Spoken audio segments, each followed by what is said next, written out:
Hello my lovely crafty friends, this is another episode of the Country Witch Crafts podcast. My name is Chloe and I'm recording from my house in Surrey. It's kind of an overcast day today. The weather lately has been, it's tradition by the way, British people have to talk about the weather, so bear with. It's been flicking between really heavy rain and sunshine, beautiful sunshine. So it's been a bit of a funny week this week. I think I mentioned already on the previous episode, but the intro and outro sequences of the podcast episodes are generally recorded on the day or possibly the day before from dog walking, because of course when you have dogs you walk them all the time. So I'm hoping that that will mean that you see the changing seasons over the course of the podcast or over the course of the series. And so I've got some ready for this podcast, and one is particularly rainy and one is particularly sunny, and they were both the one day and then the following day, so it's just quite funny that the weather's been that changeable. Anyway, let's move on from the weather. Well, sort of, because it's also quite weird recording today, because I started the podcast and I wanted to make sure there were a couple of episodes to get people started, so I felt like I recorded 4 episodes quite quickly. And now it's been almost a month, and in the month I've spent so much time unwell that I feel like I've barely done anything to show you anyway. I have managed to make some progress, so I have got stuff to share with you, but it's been a really difficult month just because I started the month poorly and then recovered from that. Then I got, I think, some kind of virus or flu, and it was the worst one I've ever had. It had me stuck in bed for 4 days straight, which I've never been in bed for 4 days straight before.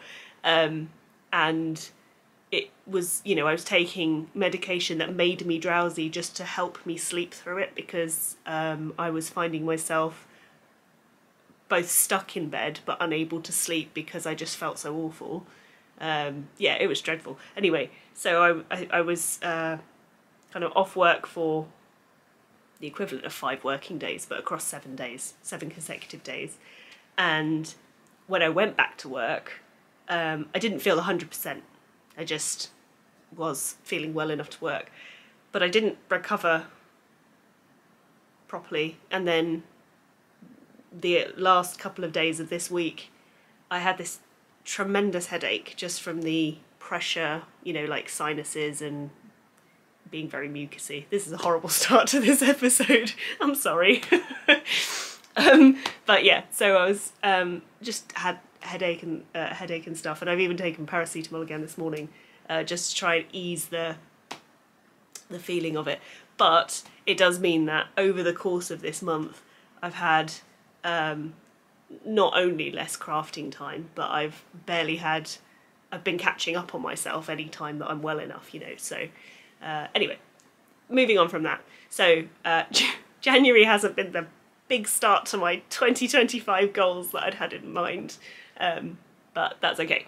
I'm not feeling like too glum about it. If anything, I'm just feeling hopeful that I'm gonna feel well soon, because you can't surely have a cold for the rest of your life, please. And so today what I'm going to show you is I've got 3 finished objects to show you. One I can't show you until the end of the episode because it's going to be gifted next weekend. So I'm going to put a warning out to my recipient that I'm going to show it now and they need to look away at the very end of the podcast. So I'm going to show you 2 finished objects to begin with and 1 later. I'm also going to show you a couple of work in progress items, and I've got a couple of new acquisitions, which is quite exciting because I don't actually typically buy that much stuff because I'm trying to work through my stash, as I've said a million times. But I've been a bit naughty. Maybe just being a bit ill made me want to treat myself, I don't know. But yeah, also next week I go away with my fellow crafters for craft week, and we all sit together and craft for a whole week, which is just the best, and as such, some of those acquisitions are to use there. It's a good excuse for a little treat. And what else? And I'm going to show you... yeah, oh right, yeah, so I'm going to show you a couple of bits that I've bought as well. Okay, right, let's get started. So, starting off then with my finished objects that I can show you. I have finished, and this was nearly finished already, so it's a bit of a cheat. I finished another LotusBeanie hat. This one is for my sister-in-law, and it was just waiting for the pom-pom, so that's why that's a bit of a cheat. She asked for a smaller pom-pom because I made this same hat for her daughter, my niece, and she said, oh, I'd like one to match, but maybe with a smaller pom-pom. And I put a smaller pom-pom on and sent her a picture, and we both agreed it looked ridiculous, so I got the big pom-pom for it, and it now looks better. These pom-poms that I've been using are Trimits pom-poms, and they cost about, it's something like £2.30 for a small one and about £3 for a big one, so they're quite affordable, and it's like a faux fur but obviously brightly coloured pom-pom. The right kind of size for this hat. Oh sorry, and this is the LotusFlowerBeanie by BKnits Handmade, which I'll put on the ticker anyway. But just to show you, they come attached to a ribbon, so you just tie the ribbon onto the hat, and then the idea is of course that you can just take it off if you need to wash the hat without washing the pom-pom itself, because it will just probably disintegrate. But I've also made one of these for myself, and that's my other finished object that I can show you at the beginning of the podcast, because I thought it was interesting that I made this hat. I wasn't sure it was going to be for myself, but I decided it was likely to be. Nobody's asked for this. Nobody asked for this. No, sorry. So I've made it, and then I got a Toft pom-pom. Toft is the make. And it's like a dark green pom-pom. And I realised I did that and then can't tell if it focused enough to show you. But it's made of alpaca, and it's so soft. It's like a real luxury pom-pom. This one you sew little, I forgot what these are called actually, like a popper onto it, and then you can, for the same reason, you can take it off and throw it in the wash without throwing the alpaca pom-pom in the wash. But these are really quite expensive. Maybe I should have listed it as an acquisition. It's quite expensive. It's I think it's £10 maybe with the delivery. Yeah, about £10. So I would never use, even though they're lovely, I would never use this on a hat that I wasn't sure someone was going to wear or look after. But as it's for myself, I thought, well, I know I'm going to look after it, so I thought I'd give it a go and see how nice it was, and I must say it's even nicer than I thought it was going to be. It's so soft. I just keep petting my hat. Anyway, yes, but because there's these dark lotus flowers on the bottom, I thought it tied it together quite nicely with the colour. It kind of, this colourway reminds me of lily pads. Yeah. So that hat is for myself. And the other funny thing I thought, reading the Toft website, it was saying something along the lines of, oh, you know, you can take it off to wash it, but also you can, they're interchangeable, so you could change the colour of your pom-pom, you know. And I thought, yeah, that does sound fun if I've just got like 50 quid to drop on pom-poms, which I don't. So, yeah, I haven't bought myself a load of pom-poms to swap around on my hat. Anyway, so those are my work in progresses I can show you. No, sorry, my finished objects that I can show you at the moment.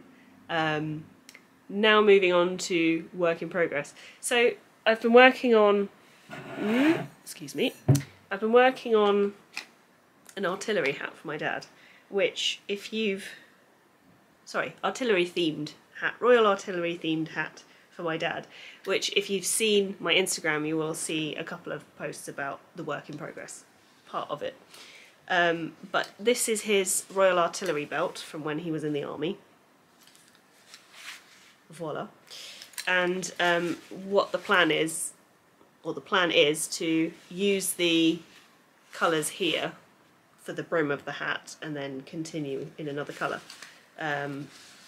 My dad wanted the brim of the hat in these colours and then to continue in red, and I'm not quite sure that's going to look effective. So what I'm doing, this is where you'll understand why I've only got as far as I have on the hat. I've ripped it back completely 3 times already because I keep having a different idea. What I'm doing is I'm doing the brim twice and then folding it so it's a rolled hem, and then I'm going to knit up on the outside in the red like he's requested. But the blue, and the blue is quite a nice yarn actually, it's a Cascade 220. The blue, I'm going to do the inside continuing in blue, but in such a way that it's reversible. So the plan is, I'll show you now. Well, I've just kind of told you the plan, sorry, but I mean I'll show you what I mean. The yarn, I've done a provisional cast on. I've used the crochet foundation chain method for a provisional cast on. So you just make a crochet foundation chain for as many stitches as you like, or I always do more stitches because that's a bit safer. So I cast on 100 stitches here, so therefore, you know, my chain was 110, for example. And then what you do is, it has to be in a very specific stitch, so there are good tutorial videos out there for this, is you pick up the stitches from the crochet chain, and then when you're ready to swap it and get your live stitches back, you obviously weave them onto a needle or however you want to do that, and you just pull the crochet chain and it comes apart. So it's quite easy. It's quite an easy method, I think, for a provisional cast on. So I've done the provisional cast on, which is the blue colour that obviously won't stay there. Then I've knitted in rib, just 1 by 1 rib. Yeah, so I'm going to continue, do this part, basically repeat the exact same pattern again, and then I'm going to fold them round so that it's a folded brim with the stitches on, sorry, the same pattern on both sides, and from there I'm going to pick up and I'm going to knit the outside in red and the inside in blue, and I'm going to do that using double knitting. I have used double knitting a few times in the past, and I really enjoy working in double knitting. It's slower, much slower, and it does weird things to my tension, but I really like the effect. And so the Alaska hat that I'm making for myself is also a double knitted project. Sorry, the pattern isn't. I'm doing it in double knitting so that even though I won't be wearing it reversed, it's nice that it is reversible. The reason I've done it like that is because I wanted it to be double walled, because it's warmer. If you've got the difference between a light yarn weight, like let's say I knitted a hat in 4-ply and I knitted a hat in aran, one is thicker, so it's technically slightly warmer, but it wouldn't be as warm as two pieces of fabric. It sounds like I'm saying wool, but I'm saying wall. Oh, this is exhausting. Sorry, let me just start that again. So yeah, if you had a 4-ply hat and then you had an aran weight hat, the aran would be slightly warmer probably, obviously depending on the fibre. But if you had 2 4-ply hats and you put 2 on, one on top of the other, let's say that instead, it would trap more oxygen and therefore it would heat up more, or retain the heat, sorry. It would retain the heat more. So therefore, long story short, my double knitted hat should be warmer than its counterpart if it was just knitted with one thicker yarn. That was hard work, wasn't it? Okay, let's move on. So, artillery hat in progress, and I expect I should finish that quite soon, because I am getting at least well enough to knit. That's the worst, isn't it? When you're sick, but you're not actually, you know, you're too sick to work, but well enough to knit. That's like the sweet spot, but no, it was not like that. Unfortunately, I couldn't do any knitting. I couldn't even actually keep my eyes open because my eyes were really sore. I had the feeling like my eyes were bruised all the time, and I had a migraine for much of the beginning of that illness as well. So I couldn't even, you know, mooch on the sofa and watch TV or anything. It just, nothing was working. So I just had to keep sleeping. My body said, time to sleep or else. So I just did that. Yeah, right. So that was my kind of my work in progress I can show you now. So I've got one other work in progress, which I'm also going to show you at the end of the episode, because I may be also gifting that next week. So I'll have to also add that into my warning. You know, Secret Santa recipients, look away. Generally everyone who's going to Craft Week, look away. And hopefully, anyway, but as I say, I'll mention those at the end of the episode. It feels a little bit like I'm doing that thing, like, oh, watch to the end for the most exciting part. But no, don't get your hopes up. No, I've got no, if you're not enjoying watching the video, then obviously there's no obligation to stay till the end. Okay, right. Then the other things are my acquisitions. So let me show you. I was watching the, I think it's pronounced Creabea or Creabea podcast with Rebecca, forgotten her surname, the lovely lady who makes all the lovely jumpers, basically. Clow, something like that. Rebecca Clow. Anyway, she had on one of her podcasts this bag from Norway, company in Norway, called the Milla bag, I think. And she kept getting it out on her podcast, and I wanted one, so I looked them up, and they were quite expensive. So I thought, well, sorry, they're not overpriced. They're just expensive with the shipping. It's the shipping that does it. Excuse me.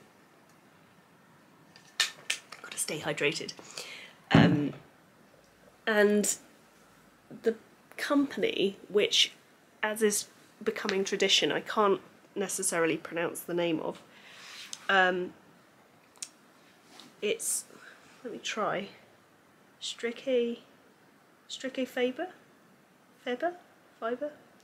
It looks like it's something fibre. Feber.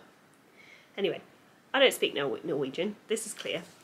And I had to look at these bags anyway, and I saw one. They're all unique because I think they're made of recycled silk scarves and things. And this particular one caught my eye, obviously, because I was looking at all of the bags. And I opened it as a tab on my phone, and I thought, oh, you know, if I'm still thinking about it in a couple of weeks, maybe I'll order it. But it was very expensive for my, you know, internal project bag price limit, if you like, because of the shipping, which, by the way, nearly made the cost of the bag double. That's what kind of shipping costs we're talking. And I saw this bag, really beautiful, and then I kept looking back at it and kept thinking, no, it is too much, you know, it's because it is just a bag. You know, I can make my own bags, I can sew, I've got fabric, you know, that whole rigmarole. And then one day I check the page and it's errored because it's not there anymore, and I'm gutted. I'm so upset that I haven't bought this bag. And then I had another look, like a last desperate look, if you like, on the website, and the bag was there. So I don't know what had happened to the link, but it made me realise how much I actually really did like this bag because of how gutted I was that I hadn't bought it. So therefore I bought it.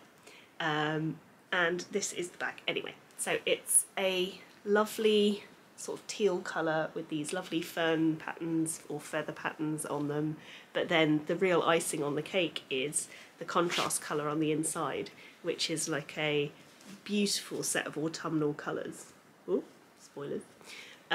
Beautiful set of autumnal colours, and I just thought that the pairing of these two fabrics was so beautiful. And then inside it's got 6 pockets, 4 small ones at the front, 2 larger ones at the back, and it feels lovely, and it's currently housing some new yarn, so let me show you that. Oh, the company of this that makes this bag, I can't pronounce it, but thankfully they've put it on a little label there, so that's what we're looking for if anybody else would like to eyeball some bags and see if they want to order them as well. They also, it was quite cute, put a little, you know, handwritten thank you note in, and a little packet of love hearts, the sweets love heart. So the yarn in this bag is Alize Cashmira, which is, I think, a Russian brand. My friend, who is Russian, went to Russia, and she got me some yarn while she was there. So she got me 2 lots of this Alize Cashmira in a kind of terracotta colour. This is the label. And I should probably mention, as with everything I touch, this yarn is now discontinued. So I really must stop touching things, because it's ruining everything for the rest of the craft community. So this is Alize Cashmira. It's 100% wool, and this is, yeah, this kind of terracotta colour, which I've just realised kind of matches my top, so yeah, maybe I need to vary my colours a little bit more. But then the other, I've got 3 of the next ball, is like a red, no, like a kind of maroon colour. And I'm thinking that what I might do with this red, even though it's not what I had in mind for when I make the grown-up spring sorrel, which I've got over here in a minute, so if you haven't heard about my spring sorrel, I'll tell you in a second. I might use this for my spring sorrel, which I hadn't imagined having like a darker red, but the more I think about it, the more I really like it. So that might grow up to be my spring sorrel. So that's acquisition number 2. So the bag was number 1, the yarn is number 2, from my lovely friend, because she said that over in Russia, yarn has always been very, very affordable, and these balls were the equivalent of, they're 100 gram balls, 100% wool, and they are the equivalent of about £3 each, so it's pretty good. But obviously not at all practical to get hold of, so especially not now it's discontinued. Right, the other acquisitions, technically, are, I've got, recently-ish found out that my partner is actually allergic to wool. So I made him a hat from a skein of yarn that he picked himself a while ago, and it was quite rough yarn, 100% wool but rough, and he was getting a sore forehead when he was wearing it, so we were like, okay, well, let's just buy a nicer yarn. So I made him another hat in a merino wool, and it was really soft, and it still caused the same problem. So I've gifted that hat to his dad, who's very grateful and really loves it, so that's nice. And now I've tried, or I'm going to try, I've ordered this, it's anthracite is the colourway, I remember that, and it's 100% alpaca. What I'm wondering if it's a sheep wool allergy rather than just wool outright. So I'm going to try a different fibre, because I would prefer it was a natural fibre I was using, but if not, then I am just going to probably make him a hat out of a man-made fibre. But it would be a shame, because we were talking about, I was going to make him a jumper, because obviously I'm cross with him. I don't know if you've heard about the boyfriend jumper curse, but that was an homage to that meme. No, I was going to make him a jumper, and thankfully we've learned that there might be a problem early, rather than me making a whole jumper and then him being too itchy to wear it, which would have been a classic boyfriend jumper curse scenario. So yeah, we've landed on the, what's it called? The single malt, I want to say. It's definitely whiskey themed. Single malt jumper, and I can't remember who by, but I'll put it in the ticker. And yeah, if I would like to make that out of a natural fibre, not out of synthetic. But yeah, if that's all that I can make for him, if that's all that he can kind of have against his skin, then so be it. Anyway, so I've ordered this alpaca, which is actually, it's not Drops alpaca, but it is from the Drops brand. I really should have written this down and I haven't, sorry, but I'll put it on the screen or something. And I'm going to make this hat, but also one of my craft friends, Kerry, said, why don't you just put it down his top for a bit and see if it causes him any kind of discomfort before you make a hat out of it, which I thought was a pretty good idea. So he wore it on his shoulder like this, and it made him look like he had a bit of a, you know, master. So he was walking around like that for a couple of hours, which was kind of funny. And I'm going to make a hat out of it. He's not 100% sure if it's, you know, if he's imagining it now, but he said he thinks it's okay.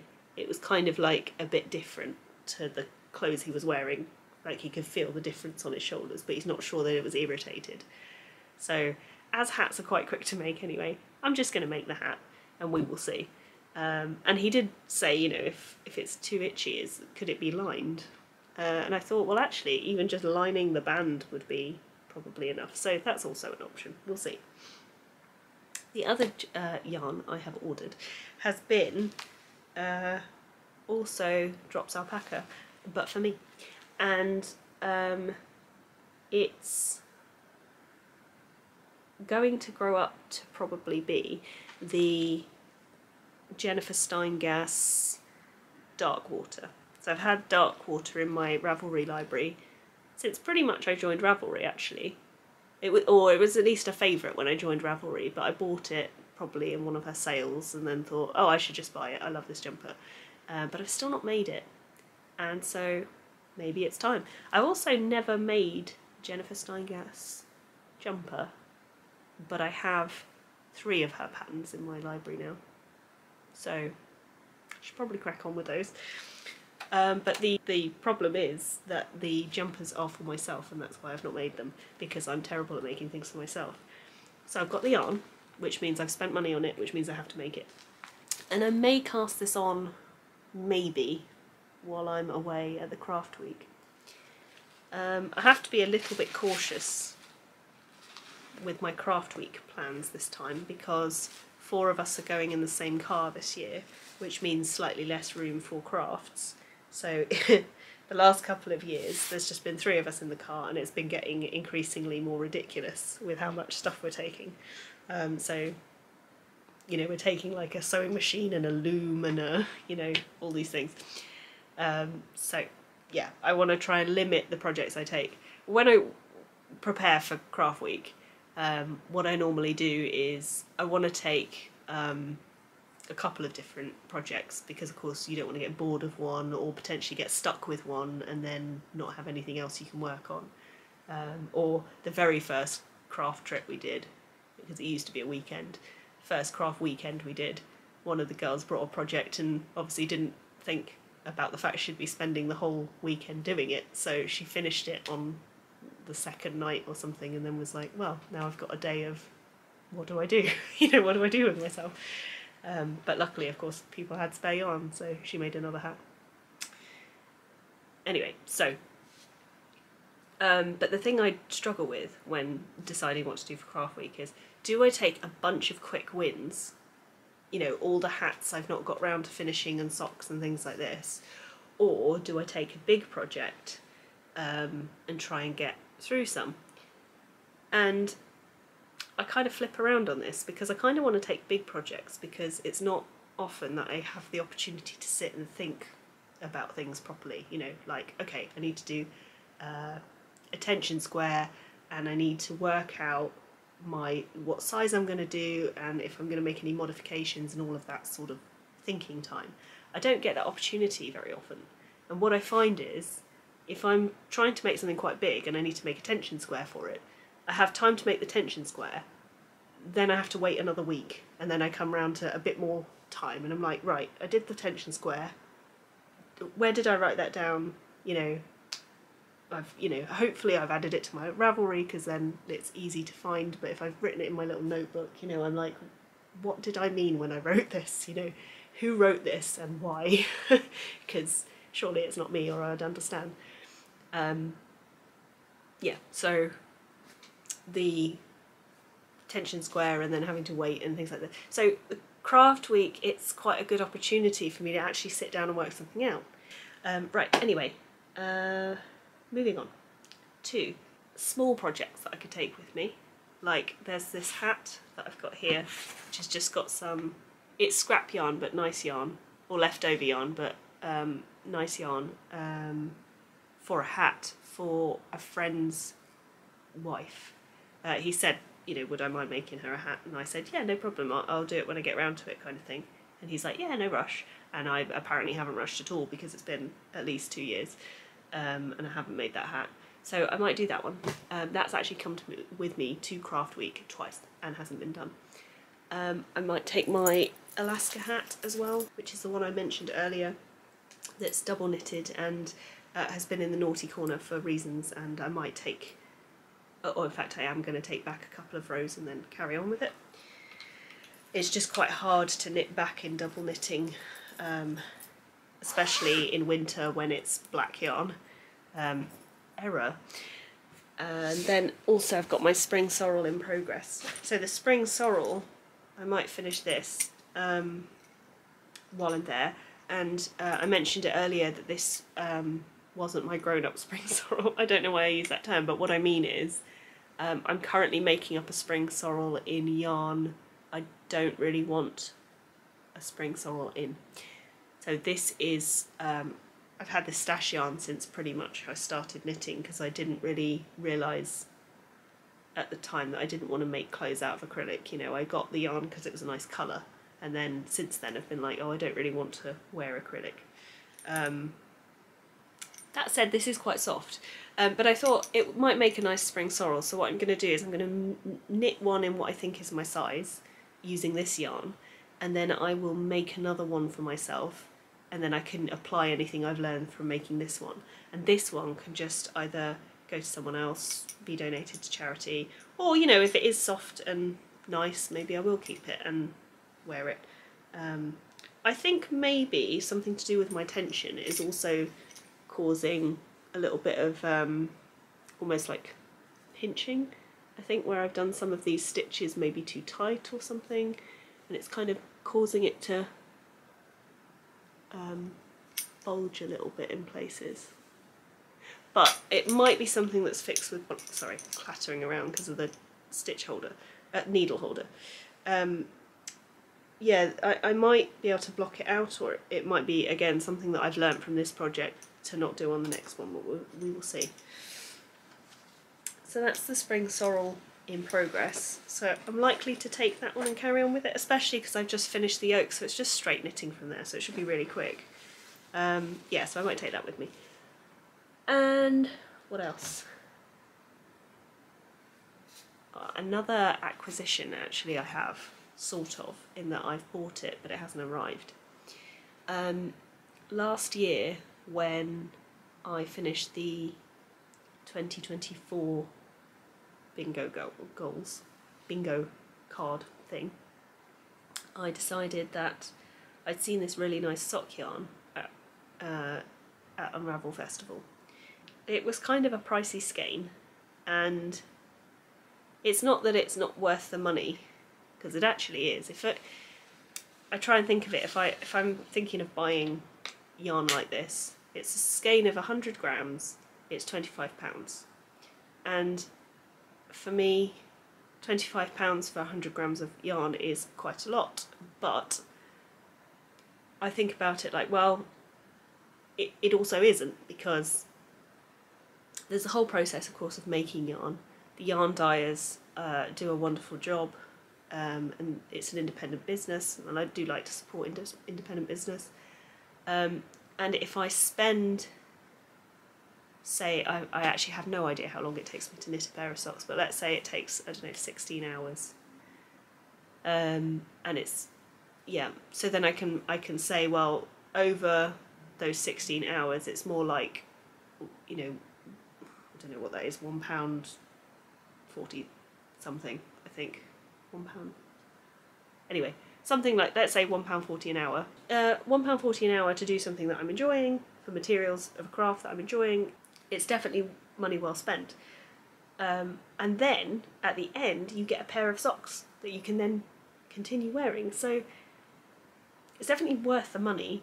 And you know, if you want to buy yarn for that price and have the money to afford that, and you know, the kind of inclination, then please go ahead. You don't have to do all these mental guilt gymnastics that I do to justify your purchases. But for me, that's like more of a treat yarn, because it's the one skein for the price that puts me off. As I say, not because it's not worth it, but I think I could potentially get different yarn and spend longer knitting with it, and therefore get more value out of it in that sense. Anyway, so long story short, again, I ordered this, I was going to order this sock yarn, and it's Pub en Route, very, very beautiful, by Yarn Badger. And I was on the website at the end of the year when I'd completed my goals, or actually the beginning of the year, whatever. Was on the website and it was sold out. I thought, oh, that's fine. I'm just going to keep monitoring it and see if it comes back in stock. And it didn't come back in stock. So I messaged on Instagram and just said, are you going to make more of this yarn, or was it like a limited run, you know? And Elizabeth from Yarn Badger got back to me and said, actually, they might have one in the stock room. It's like, brilliant, okay. And checked the next day and said, yes, I do have one. I've listed it on the website. Here it is. And I was working all day and I didn't check the message until after my working day. And I went on online and it had gone. And I messaged her. She'd messaged me at about 9:30 that morning. I messaged her and said, either it's not working or someone's already bought it, and I've realised now I've seen this message so late that maybe someone's bought it. And she said, oh, that's so strange. Somebody ordered it like almost right after I sent this message, so I assumed it was you. But obviously somebody else is there refreshing for Pub en Route yarn as well, because it wasn't me. But then she said she did have kind of a reject skein, which had, I think it's like a missing ply at partway through the ball, which works for me anyway, because I tend to make shorty socks most of the time, because they're easier to fit to your foot and they don't slide into your shoe. I've got very long, narrow feet, and I really seem to suffer with all socks from them, you know, going on an adventure down to the end of my shoe, and it's maddening. So with shorty socks, they don't tend to do that. So I'm probably going to make shorty socks out of it, and you basically said that she had this reject one, do I want it for a discounted price? And I was like, yeah, alright, I'll give it a go. So when I get that yarn, I'll probably wind it, find where the problem is, and then work out how much I have of each end of that ball of yarn and what I want to do with it. Anyway, so I got myself sock yarn, despite saying last year that I'm rubbish at knitting socks and I never get round to it, and I'm not putting it on my goals for the year. I've rewarded myself with some sock yarn. So, good thinking, me. Yeah. Now then, I'm going to show you a couple of things that are secret. So, if you are watching and you are in my craft group, then switch off the podcast now, because there's nothing else on this episode for you. Get lost. Okay, I've got two things to show, and both of them are secret. And if you're still watching, shame on you, turn it off. But if you're, sorry, that's specifically, so that's specifically to the craft group that I'm in. So, if you are just watching innocently and you have no idea who these people are that I keep talking about, feel free to stay and I will show you what I've been doing. Okay, so I have made two things. well, actually one is a work in progress, which I'm going to show you, and I've got a problem. One of my craft friends, Annie, who is a Little Crafting on YouTube, I'll link to her below if you want to go check her out. She's recently been on a small hiatus while she's had a baby. So, said baby has been the inspiration for this next item. And it is I've written it down over here because I forgot earlier. Okay, it's the Baby Sheep Cardigan and Hat by Denny Gould. And it's this lovely little pattern. And it's going to be quite hard to show because it's in a really, really dark green. So this green is Shetland DK. And I had some scrap yarn, the black and the fluffy wool. So this is like a kind of, oh, what is it called?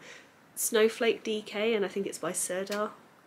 And I've had it for many, many years because it's just scraps from, I made a bunny toy for somebody who had a baby. So I've made a really fluffy sheep at the bottom. And yeah, you're not really seeing he's obviously got a black head here and black legs, but because of the contrast it's quite difficult to see here. Anyway, so I've made this cardigan, which is really small, and it's got like a button band already and everything. But what I did was instead of doing a gauge swatch, because I don't really like doing gauge swatches, and I've got a really tight tension, what I did was I made the size for a 12-month-old. Bearing in mind that some babies are born a little bit bigger than newborn anyway, and it's the sort of thing that a baby can grow into. You know, if you make it slightly too big, you can roll up the sleeves and things like that, but if you make it too small, you've missed your opportunity. So I've made it for a 12-month-old, but just in my more comfortable, you know, gauge, knowing that it will come out small. So I was hoping that it would fit her around probably more like, I don't know, 6 months or something. Well, she's 4 months old now, so but I realised when I got to the sleeves, I don't know how long her arms are going to be.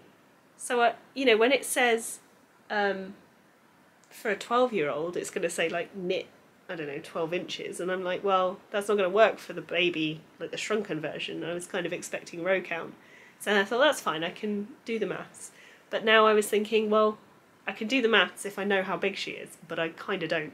So unless I go around and just keep holding Annie's baby and being like, you know, measuring her arms. So what I ended up doing is ruining everything. That is a joke, I'm not being so hard on myself. Ruining everything by telling Annie, look, I'm making something for the baby. So, but I need to know how long her arms are, and she sent me some measurements. So that's step one. However, now I'm here, I also really like it as like a little gilet cardigan, and I think I might gift it as such, because imagine that over a little dress or something. I love it. I kind of want it for myself again. I've got to stop just wanting baby clothes for myself. I think it's a bit of a problem. Anyway, I could make things that already have a written pattern for adults because it's easier. Don't start rewriting all these baby patterns, Chloe. Okay, anyway, so I think it looks really cute just like this, and if so, if I keep it like this, and now that I've ruined it obviously by telling Annie, it's got this little garter stitch band all the way around, so it's got it all around the back, and then the button bands as well have the same. So I could actually just do a little garter rib edge round the armhole, I think, and it would look really nice. So I think at this point I've already told Annie it's coming, and She doesn't know what it is, but she knows there's something coming and it's got arms. It's a baby. No. She already knows about it, so I think next week I'm just going to take it with me and ask her, would you prefer it with sleeves or as a gilet cardigan, and see what she says, because she will just be honest, and if it's make the sleeves, then I'll make the sleeves, and if it's not, then I'll do the garter stitch cuffs. So that's that. So that is a work in progress, but it is nearly finished. It's really nearly finished. I should probably add the buttons as well. I've got a lot of buttons because of course I'm a crafter, everybody who crafts has a lot of buttons, but I don't know which ones I was going to choose. I do have some really cute little sheep ones, but I'm not sure if I've got enough. I might have one too few. So I'll have a look at that anyway. So that's that one. Now on to my Secret Santa gift. So in this craft group, we have this craft week every year, but at the beginning of the year.